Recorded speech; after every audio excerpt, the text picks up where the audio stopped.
Welcome to the Global Investor Podcast, a show that focuses on helping foreign investors enter the lucrative U.S. real estate market. Host Charles Carillo combines decades of real estate investing experience with a professional background in international banking to interview experts in all areas of U.S. real estate investing.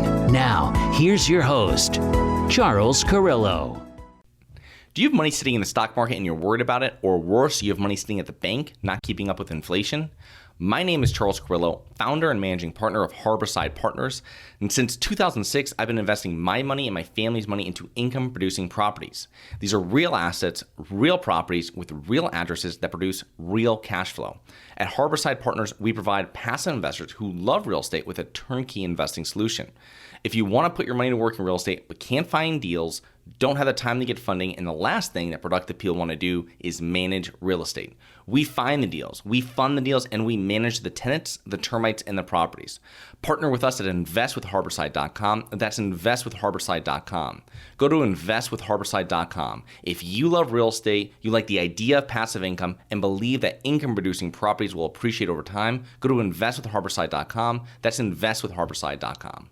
Welcome to another episode of the Global Investors Podcast. I'm your host, Charles Carillo. Today we have Brian Burke. Since 1989, Brian has acquired over $800 million worth of real estate, including over 4,000 multifamily units and more than 700 single-family homes with the assistance of proprietary software that he wrote himself. He has subdivided land, built homes, constructed self-storage, but really prefers to reposition existing multifamily properties. So thank you so much for being on the show, Brian. Thanks for having me on, Charles. So you have a very experienced real estate career. If you give us a little background on yourself, both personally and professionally, prior to getting the real estate bug. Gosh, there really wasn't much prior. I started in this business when I was 20 years old. Oh, wow. And, then I didn't know any better. It was the only thing I could think to do where, maybe I could be my own boss. So I was, when I first started, I was actually working as a checkout clerk in a grocery store. And that was probably for the first few months while I was trying to invest in real estate. And of course, I had no money, so that was a pretty slow process. But then I got into law enforcement and I worked for a local police and fire department for about 14 years while I was building my business. And finally, the business grew up enough where I could supplement or actually substitute my income from the quote unquote real job, and hung it up. And that was 20 something years ago, and never looked back. Awesome. So what was your first real estate investment? What was your first real estate investment that you got involved with? I bought a small rental house for, I don't know, it was like $100,000 or some small number here in California. And this was, of course, in 1989. So, you could get a little bit more for your money back then than you could now. And I did it with no money down because I read in a book that, Carlton Sheets, is that it? It wasn't it was worse than that. It was a worse book that nobody's ever even read or seen, I'm sure. And, it says that you get the seller to carry back your down payment. And I'm like, that's great because I don't have a down payment. So, I just made an offer on this property and I asked if the seller would carry back the down payment. And they're like, yeah, we could do that. And I'm like, oh, this is easy. I guess this is pretty easy to do. So I thought that was going to be my next career, was buying no money down real estate. Little did I know. Yeah, that's interesting. It's funny because my dad started investing in multifamily in 1984, and I would ask him about it, and he'd be like, oh yeah, back then we just, somebody signed their property to you. There's no due on sale clause. They signed their property here. I get money back at closing. And it's like, it's a little different today, right? Just a little bit. Yeah. We did a lot of things back then that, would be much more difficult to accomplish today. So your firm focuses on purchasing value-add multifamily properties, in addition to other properties and things that you offer. You have one I found very interesting, was the opportunistic platform. Can you explain what types of assets you target and how you identify them? Because this is something unique that we don't get too many operators on to do. Yeah, our opportunistic platform really was born from the early days of Praxis Capital. And I started out in the house flipping business, and I was buying, fixing up, and reselling houses, buying them at the foreclosure auction on the courthouse steps. We actually still have one subsidiary where we do still buy properties at the courthouse steps and fix them up and resell them. And I've got a team that runs that operation. And So that's kind of was the foundation for our opportunistic platform, but it encompasses basically anything that we think is a viable real estate opportunity that isn't just stabilized multifamily. So it could be something like we have a partnership where we're building homes on fire lots. We had a fire that whipped through town about four years ago that leveled 5,300 homes were destroyed in the fire, and that left a lot of lots behind. So we're partnered with a local builder. We're building spec homes on those lots where homes had previously been. So that's in our opportunistic platform, and we've just done a few other real estate projects that are arbitrage plays. It's not a big component of our business. It's certainly just a small offshoot, but it does allow us to provide a menu of different investment opportunities to our investors to, some people really like, take on a little bit more risk for potentially higher return. And the opportunistic platform gives us a venue to do that, at least on a small scale. When I was doing research for this show, I read that only 35% of people that have had fire damage in their homes rebuild it. That's kind of crazy. I think it'd be a lot higher. I think that's actually probably a pretty accurate statistic from what we saw after this fire here. About a third of the people rebuilt and moved back in. About a third of the people just sold their lots. And then there was a third that are still in limbo trying to figure out what they're going to do. So it's been interesting to watch how that's played out. Yeah, I imagine it's even more of a fiasco now because of supply chain issues and then labor issues and the whole 9 yards. So it's you might have a lot more people opting for the check versus becoming developers. Yeah, well, especially now if you're just getting started, because it's going to take you eight or 9 months just to get appliances. Before you could have rebuilt your house in 6 months. Now you can't even get materials for 6 or 8 months. So yeah, it's if you're looking to get back in quickly, it does present some challenges. Yeah. So you've invested in a lot of different real estate classes. Why do you prefer on repositioning existing multifamily properties over others?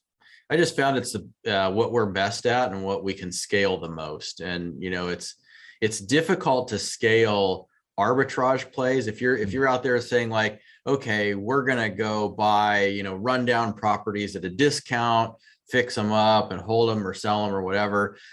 Finding old rundown properties at a discount is challenging. There's just not a lot of it. And when you do find it, they're generally smaller. Maybe you're buying a strip mall for a couple $1 million or, some old shop building for 500 grand. And, it's not really all that scalable, and it's usually pretty hyper local. So, you're buying stuff in your own backyard.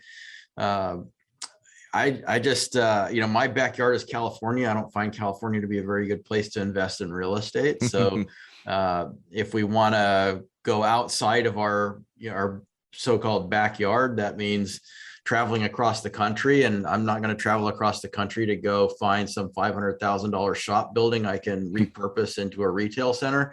Instead, I'd rather buy a $150 million multifamily apartment complex that we can slowly renovate over time, stabilize, and then ultimately resell. So for us, it's about scalability mostly. So being vertically integrated with that, how does that assist you in scaling? I imagine if you're in so many you guys are in a lot of different markets throughout really the whole Sun Belt, like you were just saying. How does that work where you're going to put on your own management on the ground? And so now you're not only just finding the asset, you're putting together the whole management team and possibly a new market or a market that you're growing in. Well, for us, the vertical integration is just about having total control. Mm-hmm. So, we have full control over the operations of the property. We have full control over the renovations of the property and the order in which we're going to do it, with employees that, basically are they're employed by us. So they do what we say. We lay out the priorities and they do it, versus third-party company where you lay out your priorities and they're like, yeah, well, we've got guys deployed at another property. We got to finish first. And then, there's always some excuse. So we have full control over that. Plus we have full control over the financials. We've got enterprise grade software platforms where everything is integrated together. In one system, we can see all of our properties, leasing, rentals, occupancy, income, expenses, everything is all there. And that's an unprecedented level of control compared to fractured third-party management, where you might have different management companies in each market, and everybody's kind of reporting you differently, and you're trying to sort out, different reporting formats and accounting methods and so forth. Instead, we can build all this in-house. So you can keep, I would imagine, part of it, the operation in your centralized head office location, and then the other ones are on the ground. Obviously handyman, all that other stuff that goes on, services. That's right. So each property, we invest in properties that are greater than 100 units in size, and in most cases we're over 200 units, but I would say in almost every case we're over 150. And these properties are large enough to support their own staffs. So there's an office at each property, a leasing office, a clubhouse. That property is going to have a manager, an assistant manager, maybe a leasing agent, a lead maintenance technician, a couple other maintenance technicians, maybe a renovation specialist. We're going to have a whole staff at each of these properties, which is overseen by regional vice presidents who are overseen, directly through our corporate office. So You kind of have to create a whole organizational structure around it, but it's something you can't do with smaller real estate. You just can't afford to have a whole staff for one building, but for larger properties you can. Yeah, that's the one big plus with going to larger assets versus smaller ones, is just the ability to it's just easier to manage. I mean, that's what it is, hands down. That's what I've found over years of doing it. Indeed. But, so talk to us about this proprietary software that you've written and then they utilize. Why did you do it, and what does it really help you do? Well, our first platform was born out of necessity. When I started buying foreclosures at the courthouse steps, it was a very old, archaic system back then. You would learn about the foreclosure sale through a legal notice in the newspaper that you would clip out, and so it was fun because I would go to the auction, and when I was first getting into this business, I was watching other auction bidders and noticing that everybody was tracking things through, they had a backpack full of manila folders with papers flying everywhere. And people were losing track of what was going to auction, and, because they would get postponed, and then, I lost that file. So I realized, I thought, there's got to be a better way. So I developed my own software platform that would track all these foreclosure sales and allow us to do title searches and prioritize liens and kind of run basically our whole foreclosure auction business through this software platform. I wrote the thing myself, nights and weekends, and working 24 hours a day for years. It took me years to really get it fine-tuned and dialed in. And that really helped facilitate our growth when foreclosures went crazy. And then, seeing the value of having your own platform that you wrote and did the specs on, when I got into multifamily, I kind of realized we needed the same thing. It was hard to find really good financial analysis software to determine, income and expenses and projections and calculate potential returns and waterfalls and all that sort of stuff for income real estate. So I decided to dip back into the old skill set and do it again. And this time write a platform based in Excel that would allow us to underwrite and analyze multifamily real estate and make projections for return and sensitivity analysis and all that sort of stuff. So that's kind of one of our pieces of our secret sauce that helps us with a competitive advantage. Interesting. So if you're working with a lot of passive investors to finance a lot of these deals that you're buying, what do you think? I imagine you've been on both sides of it and been a passive investor in other maybe real estate or other investments. What do you think is most important, or what should passive investors look for when investing in the syndication between, let's say, the operator and then also the property? Well, I think most important, and this is a debate that always comes up, is people will ask, what's more important, the sponsor or the deal? There's always this little chicken and the egg thing. I've always been a proponent of recognizing that the sponsor is more important than the deal, because a great real estate sponsor can create an incredible outcome out of extreme adversity, but a bad one can screw up a perfectly good real estate deal.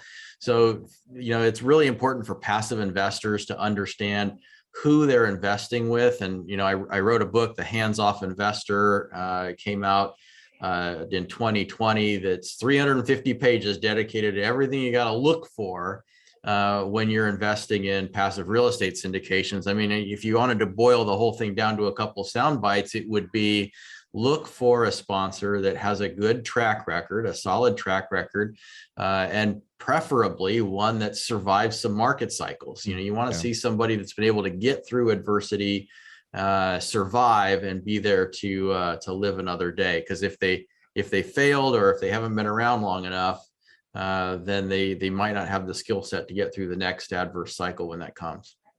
Speaking of adverse cycles, what do you think what's the best way for an operator to prepare for a pullback? And because you've been through probably 2 or 3 of them now.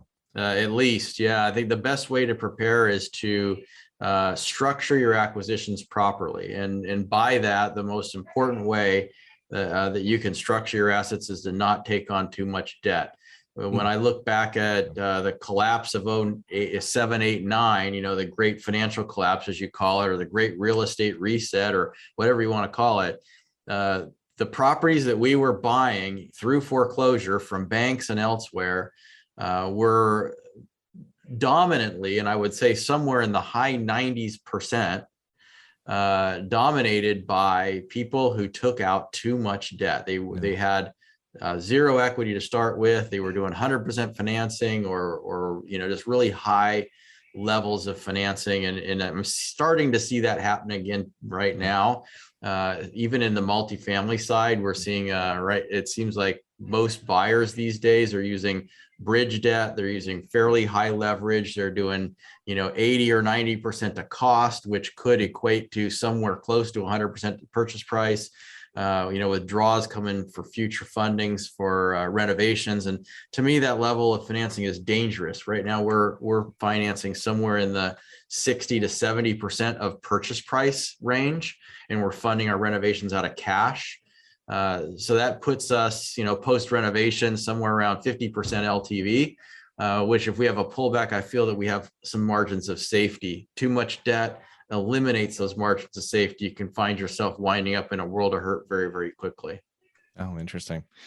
So what are, other than over leveraging, what are some other mistakes that you've seen real estate investors make? Well, some of the big ones are they tend to overestimate and underestimate. And that's always in the way that doesn't help them. So they might overestimate how much rent increases they're going to get, or what rent they're going to get. And then they might underestimate how much it's going to cost to repair the property, or they might overestimate their exit price or underestimate their exit cap rate. So there's all kinds of misses, and those are where the misses usually are. It's usually in how much you're going to be able to sell it for, how much you're going to be able to rent it for, and how much it's going to cost you to get from the condition the property's into the condition you want to get it into. Those are the big misses, and they can be a death sentence to a business plan. Brian, what do you think are the main factors that have contributed to your success over the past few decades? Well, obviously some tenacity, because getting through the downturn of the real estate crash was not an easy thing.